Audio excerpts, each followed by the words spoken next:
Harper Audio presents Big Nate Flips Out by Lincoln Peirce, performed by Fred Berman.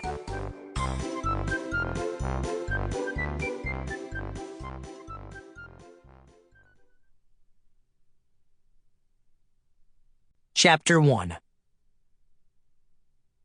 You're such a slob. I turn around. Francis is shaking his head in disgust. Are you talking to me? I say. He rolls his eyes. No, I was talking to the drinking fountain, he says. Then he mutters something about the messiest kid at PS38. Just a little background here. PS38 is our middle school. Francis is my best friend. And yeah, I'm a little messy. So what? Well, excuse me for not being as organized as you, Francis. We can't all have color-coded underwear. Yank! Francis starts to swing his notebook at me, then stops himself. He doesn't want any teachers to catch him clonking me in the head. Around here, assault with a 3-ring binder is worth at least a couple of detentions, and Francis never gets detention. Ever. Hello, Nate. Hi, Mrs. Sirwicki, I say. And hello, Francis, he says. See? The detention lady doesn't even know his name. That says it all. People think it's weird that Francis and I are so tight, and do you know what? They've got a point. He and I are total opposites. Here's what I mean. The official All About Francis study guide. 1. He is a trivia fanatic. Do you know that the pop-up toaster was invented in 1919 by a mechanic named Yak Yak Yak?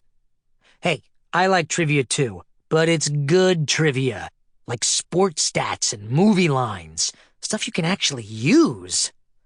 2. He's a studying machine. Francis wants to be an epidemiologist, whatever that is, someday, so he takes school super seriously, but he's not obnoxious about it. Like some people I know, including Gina. Ho-hum, another day, another A+.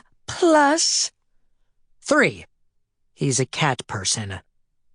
Oogie woogie boogie woogie snoogie wiggums.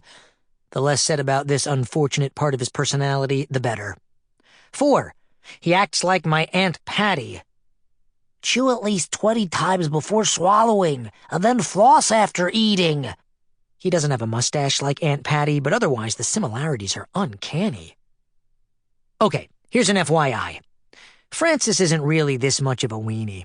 I think I wrote this study guide back when I was annoyed with him for hanging air fresheners in our treehouse. Anyway. 5. He's an only child. Him.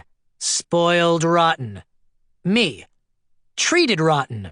Here's my sister Ellen now. Noogie noogie. 6. He's a total neat freak.